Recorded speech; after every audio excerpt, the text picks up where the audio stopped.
Sa isang liblib na baryo sa Pangasinan, nakatira si Mang Kanor, isang matandang lalaking halos 80 na, ngunit kilala sa kanilang lugar bilang albularyo at manghihilot. Sa araw, simpleng tao lamang siya na mahilig magtanim ng gulay at mag-alaga ng manok. Pero sa gabi, may ibang katauhan siyang hindi alam ng karamihan. Marami ang nakapapansin na kahit matanda na si Mang Kanor, lagi siyang may kasamang magagandang dalaga, mga bagong solte sa baryo, mga estudyanteng galing lungsod, o kaya'y mga babaeng tila nawala na lang bigla sa kanilang mga pamilya. Ang iba'y nakikitang masaya at parang baliw na baliw sa kanya, pero kalaunan ay bigla na lamang nawawala na parang bula. Sa loob ng lumang kubo ni Mang Kanor, may isang kaong kahoy na lagi niyang tinatago.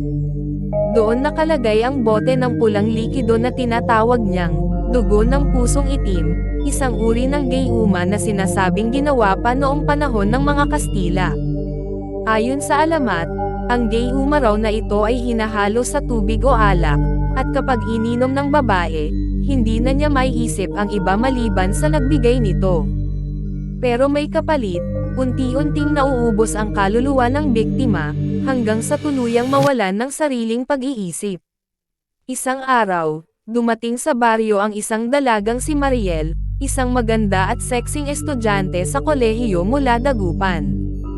Doon siya nanuluyan sa kanyang tiyahin habang may summer vacation.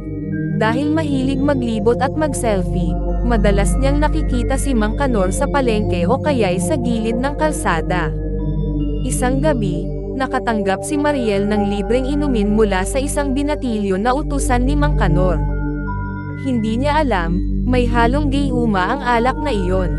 Pagkalipas lamang ng ilang oras, para bang may kung anong hatek na nagtulak sa kanyang mga paa papunta sa kubo ni Mang Kanor.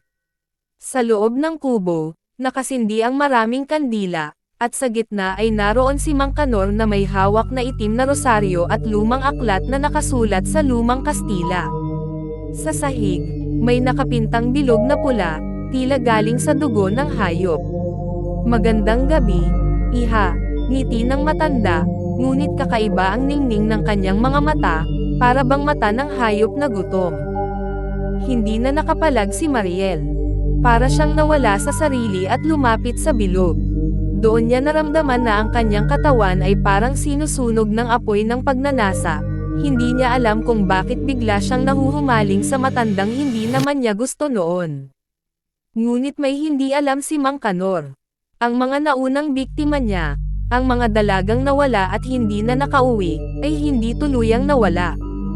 Ang kanilang mga kaluluwa ay nakakulong sa paligid ng kanyang kubo, umiiyak at humihingi ng hustisya. Habang tinutuluyan na sana niyang pasunurin si Mariel, biglang nagsimulang lumamig ang paligid. Isa-isang nagsipagpatay ang kandila, at sa dilim ay maririnig ang mga tinig ng mga babae. "Mas mahigit, asoli mo ang aming kaluluwa, asoli mo ang aming buhay." Nanginginig si Mariel at tila natauhan sa gayuma. Ang bilog na pula ay biglang kumulo na parang dugo, at mula rito ay lumabas ang may itim na anino ng mga babaeng dati niyang ginayuma.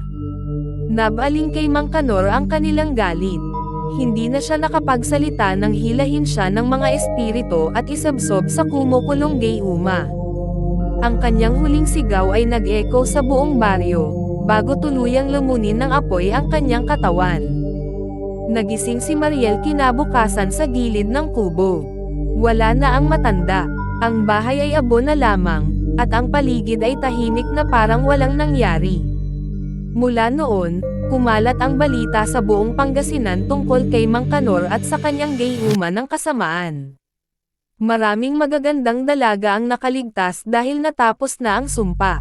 Pero may iilang nakapagsabi na sa tuwing bilog ang buwan, naririnig pa rin sa tabing ilog ang tinig ng isang matanda na paulit-ulit na sumisigaw. "Mas mahigit, mahal ninyo ako, akin kayo habang buhay." At doon, natatakot ang mga tao na baka bumalik ang gayuma ni Mang Kanor.